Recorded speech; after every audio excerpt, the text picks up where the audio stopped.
अच्छी बात है, जो नहीं गए हैं वो हो आवे है? अयोध्या तो हो गया, अब अगला नंबर चित्रकूट का ही है मोदी सरकार में।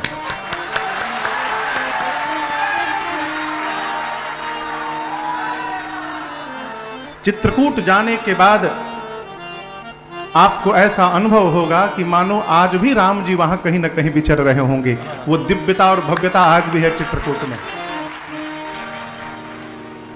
सारा देव समाज कोल किरात के वेश में, कोल भीलों के वेश में आए हैं श्री विश्वकर्मा जी को साथ में लेकर। और देवताओं ने भगवान के रहने के लिए चित्रकूट में 2 कुटिया बनाई, एक ललित लघु और एक विशाला। एक विशाल कुटिया राम जी सीता मैया के लिए, और ठीक सामने ऊपर चोटी पर एक छोटी सी कुटिया लक्ष्मण भैया के लिए। देवता, दिग्पाल, किन्नर सब भगवान से मिलकर गए। इनके जाने के बाद जो चित्रकूट के आसपास के ऋषि समाज है, मुनियों का मंडल है, ये सारे ऋषि मुनि वहां भगवान से मिलने आए। प्रभु ने सभी मुनियों को दंडवत किया है, मुनियों ने आशीर्वाद दिया है और विदा लेकर अपने अपने आश्रम में गए हैं। और इनके जाने के बाद जो वहां के आसपास के क्षेत्र में वन प्रदेश में रहने वाले कोल भील हैं, आदिवासी लोग हैं, वो राम जी के पास आए। और आप दर्शन करिए उनकी भाषा। देखिए, जो जितना सहज होगा वो उतना सरल होगा। जिस मनुष्य में जितनी अधिक सहजता होगी उसके जीवन में उतनी अधिक सरलता आपको दिखाई पड़ेगी, बनावट से कोसों दूर। ये कोल भील भगवान के सामने आए और इनकी भाषा का दर्शन करिए। आकर राम जी के सामने पूरा समाज कोल भीलों का बैठ गया और हाथ जोड़कर बोलने लगे, प्रभु धन्य भूमि बन पंथ पहारा, धन्य भूमि बन पंथ पहारा, जहाँ जहाँ नाथ पाव तुम धारा, जहाँ जहाँ नाथ पाओ तुम धारा, धन्य बिहग मग कानन चारी, धन्य बिहग मग कानन चारी, सफल जन्म भय तुम ही निहारी, सफल जन्म भय तुम ही निहारी, हम सब धन्य सहित परिवारा, हम सब धन्य सहित परिवारा, देख तरस भरी नयन तुम्हारा, देख तरस भरी नयन तुम्हारा, देख तरस भरी नयन तुम्हारा, देख तरस भरी नयन तुम्हारा। कोल भील भगवान से कहते हैं, क्या प्रभु वो धरती धन्य है, वो मार्ग धन्य है, वो वन धन्य है। कहां? जहां जहां पर प्रभु आपने अपनी श्री चरण रखे हैं वो सारा स्थान धन्य हो गया है। आप जिस रास्ते से होकर आए हैं प्रभु, उस रास्ते में ऊपर उड़ने वाले पक्षी धन्य है, उस रास्ते में जंगल में घूमने वाले पशु धन्य है प्रभु, जिन्होंने अपनी आंखों से आपका दर्शन कर लिया होगा। राम जी पूछे, वो सब धन्य हो गए और आप लोग? कोल भीलों का सरदार ने कहा, प्रभु हम सब धन्य, अकेले नहीं सहित परिवार, परिवार के साथ धन्य हो गए, क्योंकि मार्ग में आने वाले जीव जंतुओं को तो आपकी झलक केवल मिली होगी, लेकिन आज आप हमारे सामने बैठे हुए हैं, इसलिए हम केवल एक झलक नहीं देख रहे हैं, हम अपनी आंखों को आपके रूप के सागर से निरंतर भर रहे हैं प्रभु, इसलिए हमारा पूरा परिवार धन्य हो गया। मनुष्य का जीवन प्राप्त करके यदि हम अपने को धन्य नहीं मान रहे हैं तो हमसे बड़ा अभागा संसार में कोई नहीं होगा। हम धन्य हैं कि नहीं है इसका अनुभव हमको आपको स्वयं करना पड़ेगा। बंबई में किसी को टाइम नहीं है, यहां जो मिलता वही भागता हुआ दिखाई पड़ता है। हमने तो एक दृश्य देखा है कि श्रीमान जी गाड़ी मोटरसाइकिल चला रहे हैं और श्रीमती जी पीछे से बैठ के उनको पराठा खिला रही है। बहुत पहले की बात, यानी यहां मनुष्य को खाने का भी टाइम नहीं है। और उसी बंबई में पिछले 8 दिनों से इस अपार जन सैलाब के साथ आप लोग यहां आकर बैठ रहे हैं।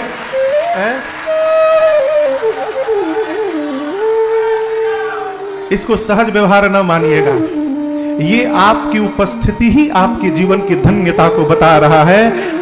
हम भी धन्य हैं और आप भी धन्य हैं, धन्य है। कोलभिल कहते प्रभु आपने जो यहां पर रहने का निर्णय लिया है एकदम सही निर्णय लिया है प्रभु। इससे सुंदर स्थान आपको रहने के लिए और कहीं मिलने वाला नहीं है। और हम एक बात कहें, आप डरिएगा बिल्कुल मत, हम लोग हैं ना आपके साथ है? अच्छा आप बताओ, आप में से कौन यहां है जो भगवान से ये बात कह सकता है कि भगवान आप डरिएगा मत, हम हैं आपके साथ? कोई कह सकता है क्या? ये वाक्य ही इन कोलभिलों के जीवन की सहजता और सरलता को परिभाषित कर रहा है। यही प्रमाण है कि ये कितने सरल हैं। कहते हैं रघुनाथ जी आप डरिएगा मत, हम आपको यहां उदास नहीं होने देंगे, हम रोज आपको घुमाएंगे। इस वन का एक एक पग हमारा देखा हुआ है, हम रोज आपको घुमाने ले चलेंगे। और वन में घूमते समय डरिएगा मत, हम आपको बाघ से भी बचा लेंगे, हाथी से भी बचा लेंगे, सांप से भी बचा लेंगे। राम जी मुस्कुरा कर बोले कि आया था तो बहुत डर लग रहा था, परंतु अब आप लोग मिल गए मुझे तो मेरा सारा भय समाप्त हो गया है, अब कोई भय नहीं। ये प्रसंग कहता है माई बाप की जीव जिस भाव से भगवान के सामने प्रस्तुत होता है, भगवान उसी भाव से उसको स्वीकार कर लेते हैं। यही भगवान की भगवत्ता है। एक कोल ने कहा रघुनाथ जी हम जो वाक्य कहने जा रहे हैं हम इसकी पात्रता नहीं रखते हैं,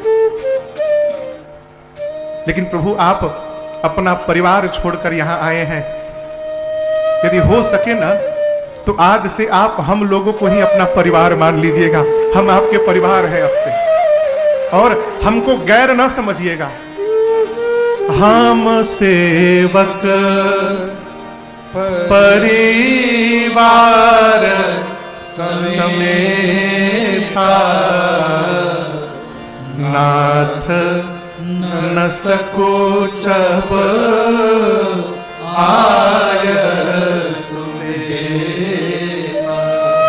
कोलभिल कहते प्रभु हमारे परिवार का एक एक सदस्य, एक छोटे से बालक से लेकर वृद्ध तक जितने सदस्य आपको परिवार में दिखाई दे रहे हैं, हम सब के सब हम सेवक अकेले नहीं परिवार समेता नाथ न सकोचब आय सुदेवा।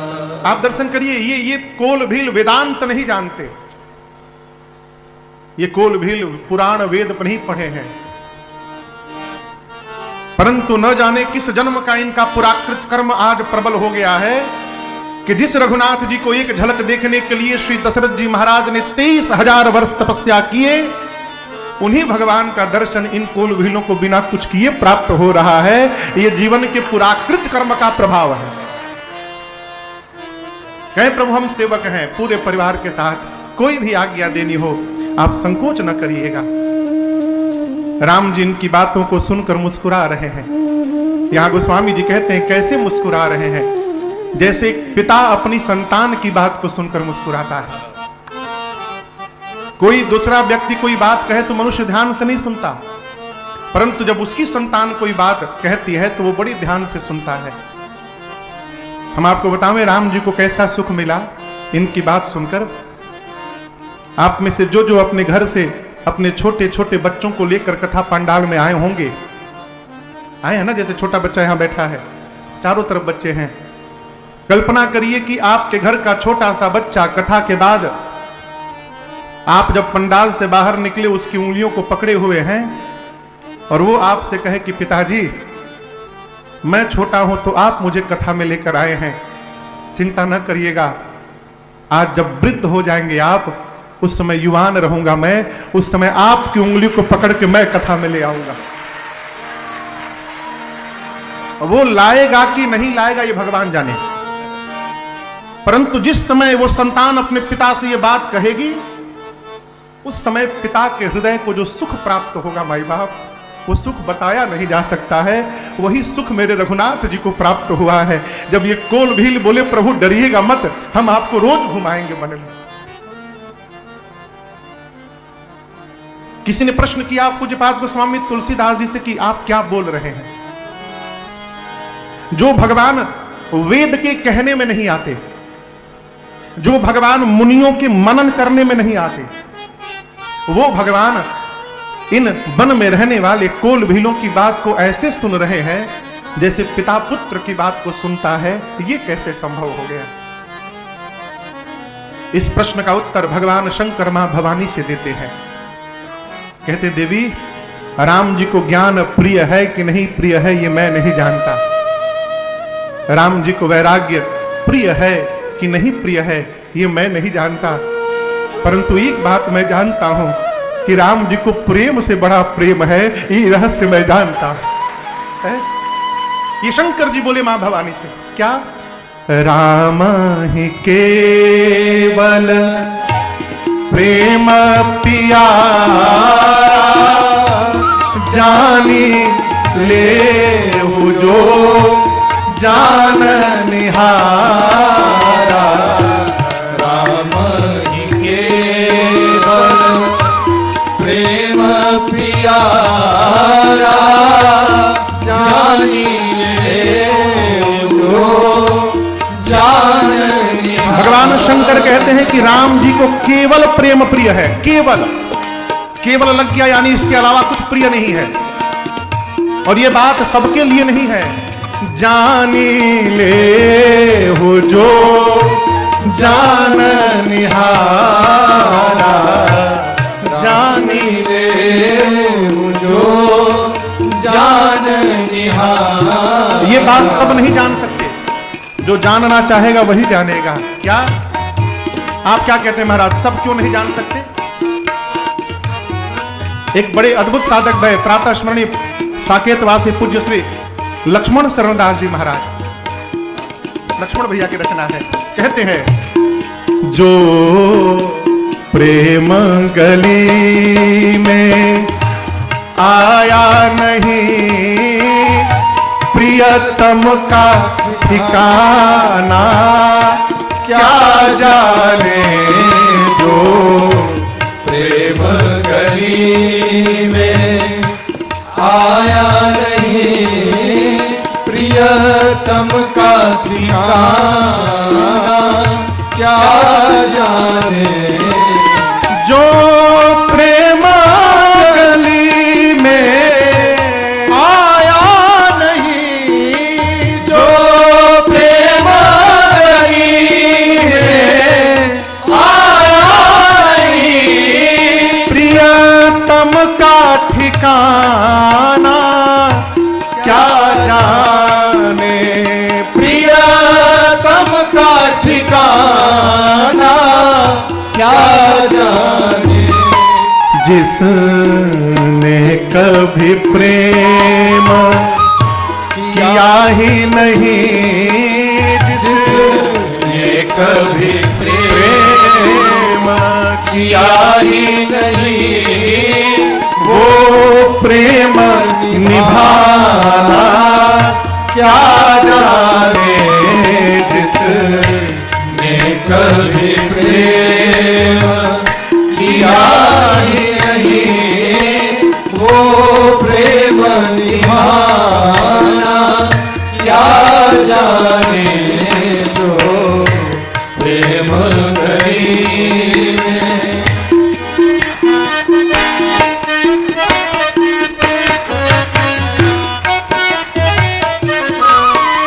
जो वेद पढ़े और भेद करे जो वेद पढ़े और भेद करे मन में नहीं निर्मलता आए मन में नहीं निर्मलता आए कोई कितना चाहे ज्ञान कहे कोई कितना चाहे ज्ञान कहे भगवान को पाना क्या जाने कोई कितना चाहे ज्ञान कहे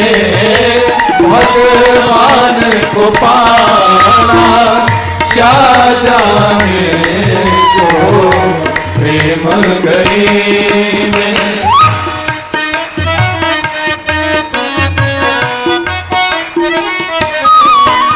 ये दुनिया गोरख धंधा है ये दुनिया गोरख धंधा है सब जग माया में अंधा है सब जग माया में अंधा है जिस अंधे ने प्रभु को देखा नहीं जिस अंधे ने प्रभु को देखा नहीं वो रूप बताना क्या जाने जिस अंधे ने प्रभु को देखा नहीं वो रूप बताना क्या जाने जो प्रेम गली में आया नहीं प्रियतम का ठिकाना क्या जाने जो प्रेम गली में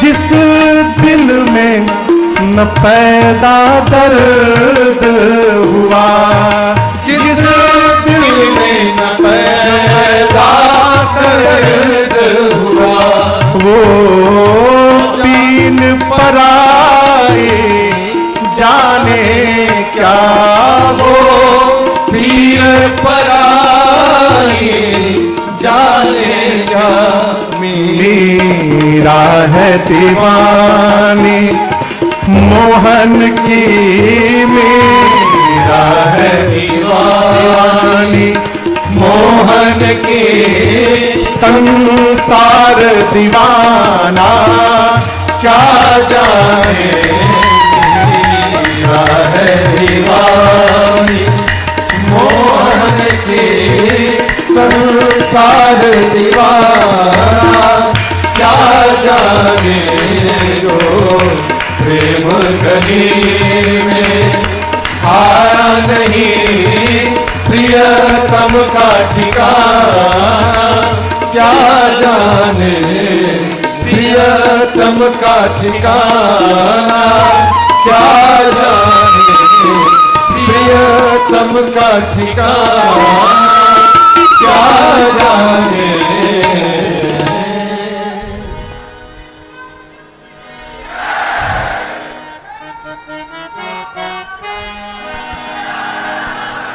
मेरा है दीवानी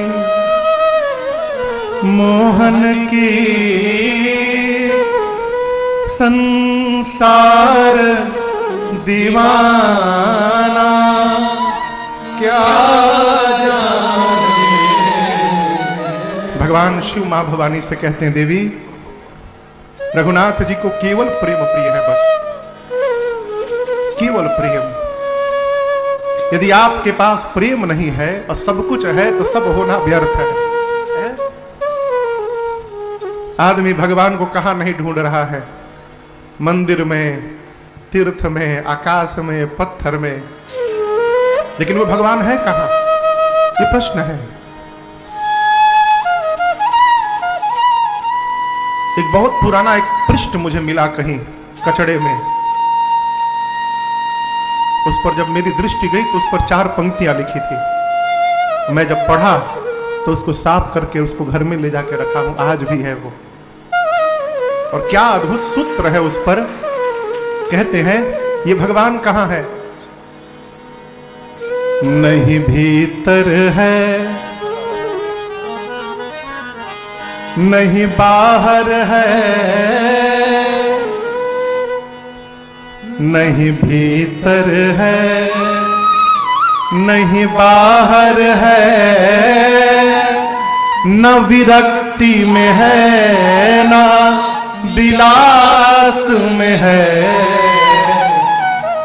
नहीं आम में है सामान्य, और नहीं खास में है। यदि प्रेम है तो प्रभु पास में है, यदि प्रेम है तो प्रभु पास में है। भगवान को प्रेम करिए। कैसे प्रेम करें महाराज, तो जैसे अपने को प्रेम करते हैं वैसे प्रेम करिए। साल में अपने लिए 5 सेट कपड़ा बनाते हैं तो अपने घर के भगवान के लिए भी साल में 5 सेट कपड़ा बनवाइए, ये प्रेम है। एक बालक ने अपने गुरु जी से जाकर पूछा, गुरुदेव मैं भक्ति करना चाहता हूं, क्या करूं कि मेरे घर में भी जीवन में भगवान की भक्ति प्रारंभ हो जाए। गुरु जी ने पूछा कि कितने लोग हो घर में। कहा गुरुदेव 4 लोग हैं। कौन कौन? मैं हूं, मेरी श्रीमती जी हैं, मेरी बेटी है और मेरा बेटा है। घर में कितने लोगों का भोजन बनाते हो? गुरु जी 4 लोगों का। गुरु जी ने कहा तुम भक्ति प्रारंभ करना चाहते हो ना? जी गुरु जी। तो बेटा कल से 4 लोगों का भोजन मत बनाना, कल से 5 लोगों का भोजन बनाना प्रारंभ करो। उसने कहा गुरुदेव हम तो 4 ही हैं। बोले नहीं 5 हो। बोले कौन गुरु जी? बोले तुम हो, तुम्हारी पत्नी है, तुम्हारी बेटी है, तुम्हारा बेटा है और 5वें तुम्हारे घर के भगवान हैं। वो भगवान को अपने घर का सदस्य मान लेना, यही जीवन में भगवान की भक्ति का प्रारंभ होना। हम भगवान को सदस्य नहीं मानते, हम भगवान को मूर्ति मानते हैं।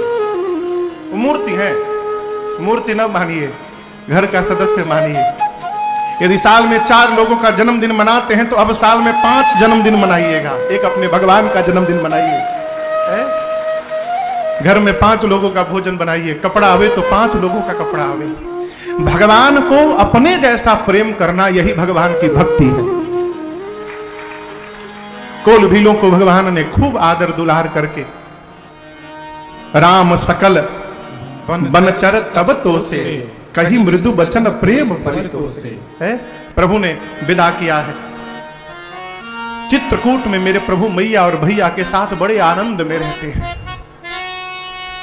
मैं दूसरी बार आपसे कहना चाहता हूं, जीवन से आनंद को समाप्त मत होने दीजिए।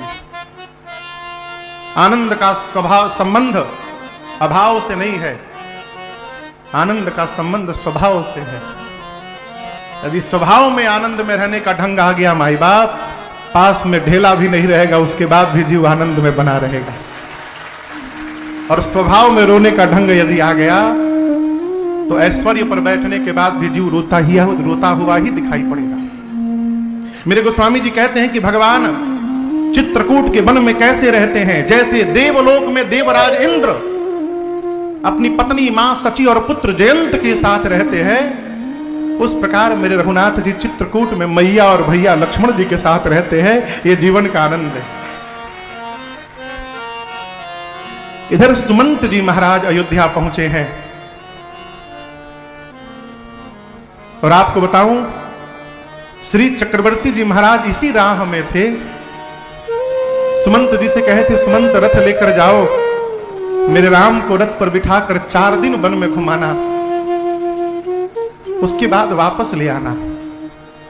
यदि राम सत्यव्रती हैं, न लौटे सुमंत तो मेरी बहू सीता से कहना, जब सीता वन देखकर डरने लगेगी न तब कहना कि वापस चलिए, जितना दिन मन करे अयोध्या में रहिएगा, जब मन करे जनकपुर में जाके रहिएगा। सुमंत मेरी बहू को लेकर आना, और यदि तुम सीता को भी लेकर नहीं आओगे ना, तो ये तो मानो तुम आओगे, लेकिन तुम्हारे आने के साथ तुम्हारा राजा चला जाएगा। रात्रि के अंधकार में सुमंत जी महाराज अयोध्या में प्रवेश करते हैं। पहुंचने के तो वो दिन में ही पहुंच गए थे, लेकिन अयोध्या के बाहर ही पड़े रहे, गए नहीं भीतर। क्यों? बोले ये कलंकी मुख किसी को दिखाने लायक नहीं रहा। क्या मुख दिखाऊंगा? राम चले गए और मेरा प्राण नहीं गया, मेरे से अधम कोई संसार में होगा? अंधकार में गए हैं। मां कौशल्या के भवन में गए, और जाकर जब चक्रवर्ती जी की दशा को सुमंत जी ने देखा है, गोस्वामी जी कहते हैं ऐसा लग रहा है कि मानो किसी ने चंद्रमा से उसके अमृत को निचोड़ करके और चंद्रमा को आकाश से उतार कर धरती पर रख दिया। मलिन वस्त्र, केश बिखरे हुए, निढाल महाराज धरा पर पड़े हुए हैं, मूर्छित अवस्था में। सुमंत जी गए तो चरणों को पकड़ करके प्रणाम करके बोले, हे जय जीव, आपका सुमंत आपको प्रणाम करता है। और जैसे कान में सुमंत शब्द प्रवेश करता है महाराज के, गोस्वामी जी कहते हैं महाराज तुरंत उठकर बैठ गए और सुमंत जी को हृदय से लगाकर बोले, सुमंत कुछ मत बोलना, पहले मैं जो बोल रहा हूं उसका उत्तर दो। क्या मेरा राम कुशल है ना सुमंत? मेरी बहू सीता और लक्ष्मण कुशल है ना? मैंने कहा था लौटा कर लाओगे, लेकिन दिखाई नहीं दे रहे, लाए हो ना? जैसे महाराज ने यह प्रश्न किया, सुमंत जी के नेत्र से झरझर अश्रु निकलने लगे। महाराज बोले, सुमंत मौन मत रहो, शीघ्र बताओ लाए हो कि नहीं लाए हो, और यदि नहीं लाए हो और अपने महाराज को जीवित देखना चाहते हो तो जहां राम है वहां मुझे पहुंचा दो। सुमंत जी ने कहा, महाराज आप ज्ञानी हैं, आप धर्म धुरंधर हैं, इस पूरे संसार में आपको छोड़कर राम को और कौन जानता है? मैं तो आया प्रभु, लेकिन राम लौट कर नहीं आए। और जैसे महाराज सुने कि राम नहीं आए, गोस्वामी जी कहते हैं श्री चक्रवर्ती जी के प्राण कंठगत भयउ भुआल, प्राण निकलने के लिए मार्ग ढूंढना प्रारंभ करता है। और देखिए शरीर में जितने छिद्र हैं उन्हीं छिद्रों से प्राण निकलता है। जो मनुष्य जितना अधिक पुण्यशाली होता है उसके शरीर का प्राण शरीर के उतने ऊपर के भाग से निकलता है, और वो जितना पतित रहता है उसका प्राण शरीर के उतने नीचे के भाग से निकलता है। आप में से यदि कोई उत्तर प्रदेश देवरिया के आसपास का होगा तो जानता होगा, वहां एक ब्रह्मर्षि थे, प्रातः स्मरणीय पूज्य श्री देवराहा बाबा, नाम सुने होंगे आप लोग। देवराहा बाबा, देवराहा बाबा के शरीर का प्राण यहां से निकला, छिद्र से नहीं निकला, ये सर फटा और यहां से उनका प्राण निकला था। ऐसे ब्रह्मर्षि देवराहा बाबा। महाराज के शरीर का प्राण ऊपर की ओर बढ़ा। गोस्वामी जी कहते प्राण कंठगत भयउ भुआल, प्राण कंठ में आके फंस गया। अब प्राण जब यहां फंसा तो नीचे के शरीर के अंग सारे शिथिल हो गए। जब नीचे के शरीर के अंग सारे शिथिल भये तो मां कौशल्या डर गई। मां ने तुरंत चरणों को पकड़ के कहा, प्रभु धैर्य रखिए नाथ, यदि आप ही नहीं रहेंगे तो अयोध्या का क्या होगा प्रभु? मैं कहती हूं धैर्य रखेंगे ना तो 14 वर्ष बाद स्वयं राम आकर आपको प्रणाम करेगा। महाराज ने कहा, कौशल्या आज मुझे धैर्य नहीं, आज मुझे उन अंधे माता पिता के श्राप की सुधि आ रही है। तापस अंध शाप सुधि आए। कौन माता पिता? श्रवण कुमार के माता पिता। मरते समय श्राप दिया था हमें कि जैसे पुत्र के वियोग में हम जा रहे हैं, दशरथ एक दिन पुत्र के वियोग में आप भी चले जाओगे। राम जी को बन गए वो 6वीं रात्रि थी। कौन सी रात्रि थी? 6वीं रात्रि। महाराज को अब इस बात की ग्लानि हो गई मन में कि मेरा राम के प्रति प्रेम झूठा निकल गया। मैं राम को प्रेम नहीं कर रहा था। कौशल्या जी ने पूछा ऐसे क्यों कह रहे हैं? महाराज बोले राम को गए 6 रात हो गए, अब मेरा प्राण अब तक नहीं गया।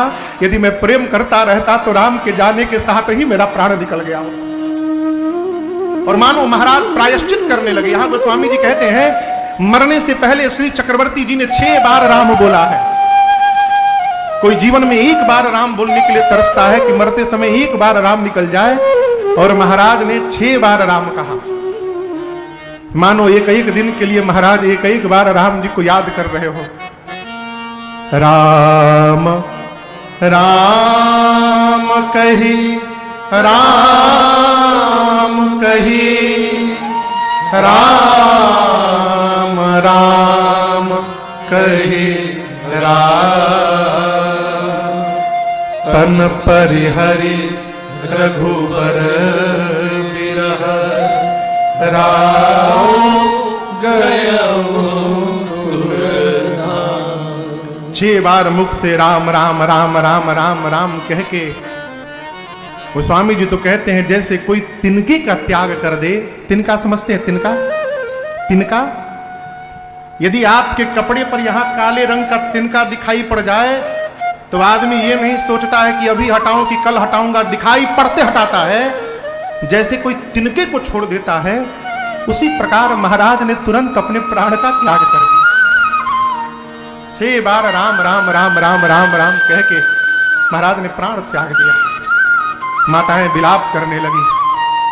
गुरुदेव भगवान आए, प्रातःकाल ज्ञान उपदेश करके पार्थिव शरीर को नाव में तेल भरकर सुरक्षित कराया है। क्यों? 4 संतान होने के बाद भी आज कोई अग्नि देने के लिए खड़ा नहीं है। यहां पर पार्थिव शरीर को सुरक्षित करा के महाराज ने तुरंत सेवकों को कहा कि भरत जी के पास जाइए और केवल इतना कहिएगा कि गुरु जी ने याद किया है। यहां जो हुआ है वो न बताइएगा। यदि भरत जी को पता चल गया ना तो फिर वो आने लायक नहीं रहेंगे। और यहां गोस्वामी जी कहते हैं कि अयोध्या में ये अनर्थ जब से प्रारंभ हुआ है उसी समय से वहां पर भरत जी को रात में बुरे बुरे सपने आने लगे। क्या है? अनरथ अवध अरम्भ्यो जबते, कुसगुन हो ही भरत कहूं तबते, तबते देख ही रात भयानक सपना जाग। रात्रि में सोते रहते भयानक स्वप्न दिखते, अचानक उठ जाते हैं और उठने के बाद अनेक प्रकार से कल्पना करने लगते हैं। देखिए, जिसको आप प्रेम करते हैं उसके प्रति सदैव संशय बना रहता है। संशय कैसा? वो कुशल होंगे ना, उनके साथ कोई घटना तो नहीं घट गई है। ये पिछले 6-7 दिनों से भरत जी के साथ चल रहा है, 7 दिनों से। तब तक अचानक प्रातःकाल सेवक दिखाई पड़ गए। भरत जी ने पूछा, आप लोग? सेवकों ने कहा, प्रभु कुछ कहने के लिए मना किया गया है, आप शीघ्र चलिए, अयोध्या गुरुदेव ने आपको याद किया है, अविलंब चलिए। भरत भैया जिस स्थिति में थे उसी स्थिति में दौड़कर कहते हैं जैसे अयोध्या की सीमा में प्रवेश किए हैं। यहां आप चौपाई का दर्शन करिए। खर सियार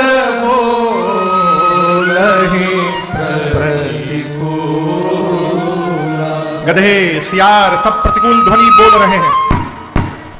सुनते सुनते भरत जी के मन में शोक हो रहा है। अयोध्या को देखने से ऐसा लगता है मानो किसी ने अयोध्या के श्री का हरण कर लिया हो। भरत जी मां के पास गए, कैकेयी मैया के पास। मां ने स्वागत किया, आरती उतारी, भीतर ले जाकर बिठाई, दुलार करके कैकेयी मैया पूछती हैं, भरत तुम्हारे मामा के घर सब कुशल है ना? भरत जी हाथ जोड़कर कहते हैं, मां वहां तो सब कुशल है, भरत के घर में सब कुशल है ना मां? कैकेयी जी को डर है कि कहीं भरत को पता तो नहीं चल गया है। पूछी, क्यों पूछ रहे हो? भरत जी कहते मां, आज तक जब भी मैं बाहर से अयोध्या आया हूं तो द्वार पर केवल तुम दिखाई नहीं पड़ी हो, मेरी तीनों माताएं दिखाई पड़ी और पूज्य पिताजी दिखाई पड़ी। आज पहली बार है कि केवल तुम दिखाई पड़ी। मेरे घर में सब कुशल है ना? कैकेयी जी ने कहा कि कुशल तो सब कर लिया था पुत्र मैंने, बीच में ब्रह्मा जी ने एक बात बिगाड़ दी केवल। भरत जी पूछे क्या हुआ? कैकेयी मां ने कहा पुत्र सब ठीक हो गया था, क्या कहूं, अचानक आपके पूज्य पिताजी अब नहीं रहे। यहां गोस्वामी जी कहते हैं भरत जी सुने तो खड़े खड़े गिर पड़े। तात तात हा तात पुकारी, हे तात कह के गिर पड़े। मां ने संभाला है। भरत जी पूछे कारण बताओ, कुछ मत बताओ, केवल कारण बताओ। और मां कैकेयी ने सब बताया। यहां देखिए मां ने कुछ छिपाया नहीं है। मां ये बात जानती हैं कि इस बात को सुनने के बाद अब मेरा पुत्र भरत जीवन में मुझे कभी मां नहीं बोलेगा। ये मां जानती हैं। कैकेयी मैया मन ही मन विचार करती है, कैकेयी जब तक तुम समाप्त नहीं हो जाओगी तब तक तुम्हारा राम महान कैसे बनेगा, उसके लिए तुमको समाप्त होना ही पड़ेगा। और मां ने सब बताया। भरत जी जब सुने कि भैया वन में चले गए, भरत ही बिसरे पितु मरना, सुनत राम बन गौन, हे तू अपन पौजा लीजिया, थकीत रहे धरी। एक आपको सिद्धांत सुनाऊं, जीवन में सुख दुख का आना जाना लगा रहता है, लेकिन याद रखिएगा जब बड़ा दुख आ जाता है ना तो बड़े दुख के आगे छोटका दुख हेरा जाता है। अब तक भरत जी रो रहे थे कि पूज्य पिताजी नहीं रहे, और जैसे भरत जी सुने कि मेरे भैया अयोध्या छोड़ के वन में चले गए हैं, राम जी के वनवास की सूचना श्रवण में आते भरत जी पिताजी की मृत्यु भूल गए। मौन होकर केवल अपने बारे में सोचने लगे। कहते हैं पापी भरत तूने जन्म क्यों लिया, तेरा जन्म ही रघुनाथ जी को वन भेजने के लिए हुआ है। पूरी घटना का जिम्मेदार भरत जी ने अपने आप को स्वीकार कर लिया। यहां पर भरत जी ने मां कैकेयी को बहुत कुछ सुनाया। दौड़ कर गए मां कौशल्या के पास।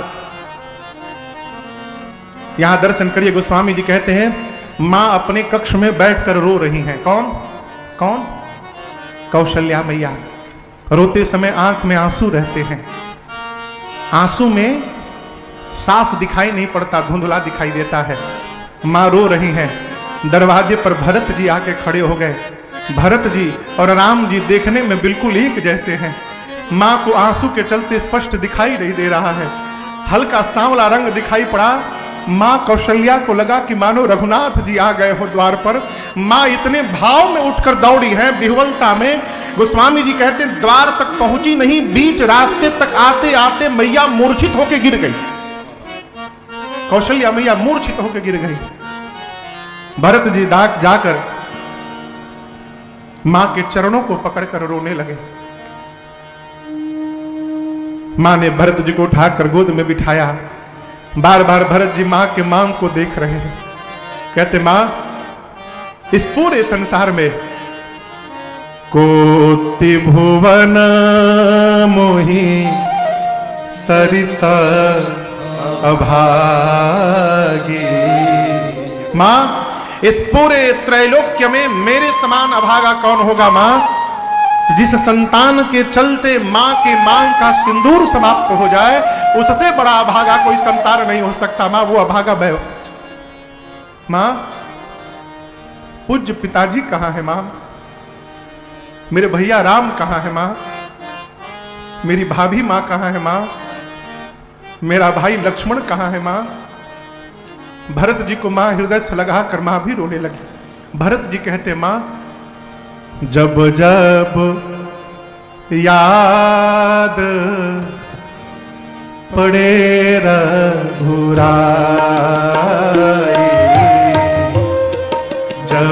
जब यार पड़े रघुराई। प्राण निकलना चाहे रे माए, प्राण निकलना चाहे रे माए, जब जब यार पड़े रघुराई। जब जब यार पड़े रघुराई।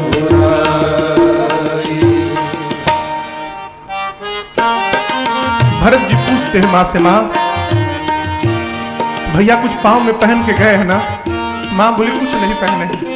भरत जी छटपटाने लगे, बोले माँ किसी ने उनको कुछ कहा क्यों नहीं पहनने के लिए? आप कहो। कैसे होंगे भैया मेरे तपती धराया जलती धूप में, हो कैसे होंगे भैया मेरे तपती धराया जलती धूप। भाभी भी नहीं पहनी है माँ ना? और माँ कंकड़ीली राहे नंगे पाँव भाभी होंगी किस रूप में? हो कंकड़ीली राहे नंगे पाँव भाभी होंगी किस रूप में? माँ कोई ना समझे, कोई न समझे पीर पराए, जब जब यार पड़े रघुराई। जब जब याद पड़े रघुराई। यहाँ पर भरत जी एक नहीं 28 पाप गिनाए हैं मां को। कितने पाप? 28। कहते हैं मां यदि भैया के वनवास में मेरी तनिक भी सहमति हो ना मां, तो जो पाप गुरु की हत्या से लगता है तेरे भरत को लग जाए मां। जो पाप माता पिता की हत्या से लगता है वो पाप मैं लेने को तैयार हूं मां। जो पाप अंक में पल रही संतान को मारने से लगता है वो मुझे लग जाए मां। मैं कुछ नहीं जानता हूं मां। भैया मुझे अपराधी नहीं मानेंगे ना? एक ही बात का डर है बस है, डर लगता है भैया मुझे अब कभी ना अपनाएंगे। हो डर लगता है भैया मुझे अब कभी ना अपनाएंगे। हो मां अपने हृदय का शीशा कैसे हम निकाल कर दिखाएंगे। हो अपने हृदय का शीशा कैसे हम निकाल कर दिखाएं। 14 वर्ष मां कैसे सहेंगे, कैसे सहेंगे ये लंबी जुदाई,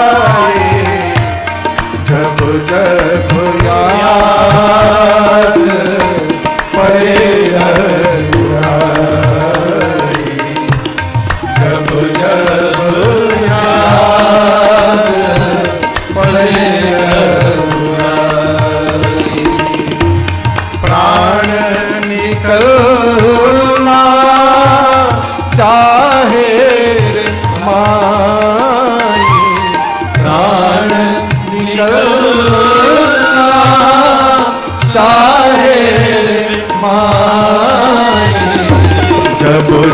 जब याद पड़े रघुराई, जब जब याद पड़े रघुराई, जब जब याद